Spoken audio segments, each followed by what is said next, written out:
Hi guys, thanks for joining us on our ESG podcast today. I have with me Paul Gaudoin and Jim Allenby from Parvate. Now they are going to walk you through the why of ESG. So if you're listening to this, you're either a first timer to ESG and want to find out some more about it, in which case we have further podcasts, or you may be looping back from a podcast we've made previously. So either way, we will have a link to the show notes at the bottom with our slide deck. If you're watching a video, then of course you won't need to do that.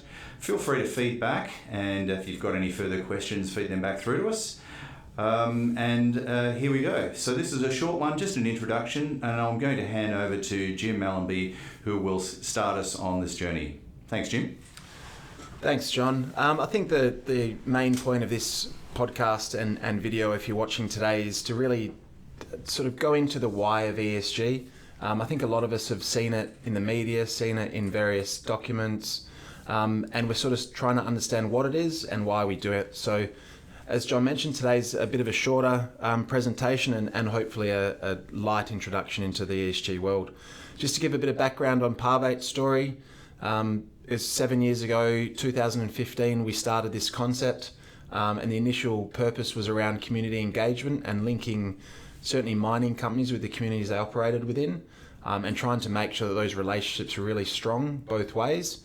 So the mining company would ingrain themselves in the community, and certainly the community would then therefore be involved in the mining company's operations, and also just understanding what everyone was up to. So 7 years ago we started that, and had some great success, formed some really good relationships, and probably I'd say 3 years ago, so in the year 2000, we set up Parvate as an ESG entity to cover more than just community engagement. Obviously we looked at the E, environmental, S, social, and G, governance, and certainly looked to develop, and we're continuing to develop to this day.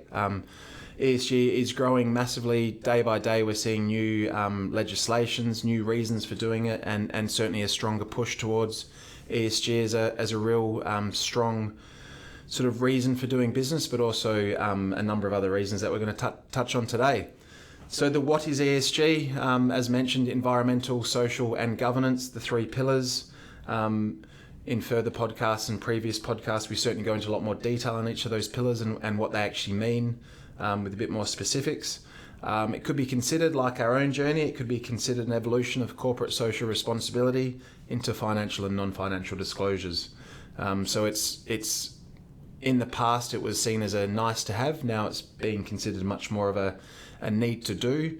And certainly ESG is a way of sort of getting all of these metrics and behaviours all in one place, and certainly putting some numbers alongside it. We certainly see it as a measurement for, or it's being measured for the approach, the impact and the performance. So rather than it be a compliance only based industry, we're looking at the approach of a company, the intent, and certainly the performance alongside these metrics as well. So we have seen a big evolution over these last 7 years, and we're seeing more evolution day by day in this space. A lot of people ask, does it matter? Yes is a short answer, otherwise we wouldn't be around. But certainly the really obvious way of looking at ESG and whether it matters is a lot of funds, a lot of capital, a lot of finance is linked to ESG metrics. It may not be the only reason for doing ESG. It may not be the best reason for doing ESG, but it's certainly there for all to see. Pension funds, superannuation, banks, loans are all being linked to ESG and sustainable, metrics and performance. So, not just that, society, stakeholders, regulators are saying ESG is something that needs to be done, and it needs to be done with some intent. We've seen in the past some accusations of greenwashing and the like, where companies will make statements without anything to back them up. So we're certainly seeing this as a way of mitigating the risk and trying to make sure there's some data to back up statements that are being made by organisations. So a few good reasons for doing ESG and a bit of the what and why of ESG in a really sort of short, hopefully succinct way of getting that across. Now, next slide that you'll see if you're watching, and please feel free to go back and look at this, because I think it's a really important slide to give a bit of context and a bit of scale on the size of ESG and certainly the market out there for those of us looking at it from a financial point of view. So what we're seeing is by the year 2025, it's estimated that there'll be a US $53 trillion linked to ESG investments.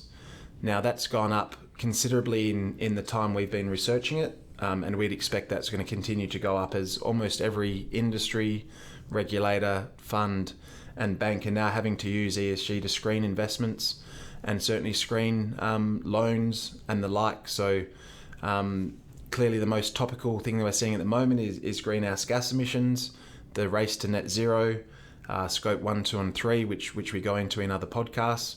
But certainly this is something that's being linked to finance, being linked to capital, and your performance is being measured in a way that is almost unavoidable. So as I say, the $53 trillion is a good carrot at the end of a company or an organisation that does this well. We're certainly seeing in the USA and Europe, or the Northern Hemisphere in general, this is being done and has been done for a bit longer than Australia. Australia is certainly catching up, and these metrics are getting more and more defined so that there's less ambiguity in which metrics to follow, and more a sort of streamlined process in how we certainly achieve these capabilities to access capital, but also to continue to do business. And I think the last box there, hopefully everyone has a chance to look at it, because this is a very telling factor for those who sort of see as a big company's problem. 94% of global investors consider ESG in their investment portfolio. 91% in Australia currently, which is a very, very high number, and it's a telling statistic that people are considering this to be an important part of their lives, and certainly an important part of their investment decision. So we're seeing that the financial aspect of ESG is there for all to see. The stats are backed up with real data. And I guess for now, we certainly consider that to be a big part of ESG, but we also see a number of other advantages of engaging in this process. So I'm just going to hand over to Paul to run through that. Yeah, thanks, Jim. ESG performance within an organisation, if it's improving, it's a competitive advantage for that organisation. Customers, clients, investors are constantly asking now more and more, what are you doing about your ESG? And so it gives organisations a competitive advantage, and an example of that is, there's a choice now for stakeholders and staff. Are you going to go with the company that's improving their ESG performance or not? And it allows their workforce as well to pick up people who are interested in those areas, so it retains and attracts the most desired staff.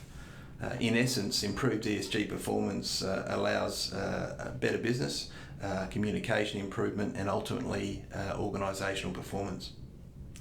Yes, I mean, there's a brief rundown of some of the reasons we feel ESG is important, and a very short introduction to what ESG is. Our ESG literacy module goes into a lot more detail in our ESG literacy podcast, so please feel free to have a look at that, and any feedback's very welcome. Thanks, guys, and thanks for coming in today and joining us with the ESG. Join us for more online. Don't forget to follow us and like our podcast. Thank you. Thanks, John. Thanks, John.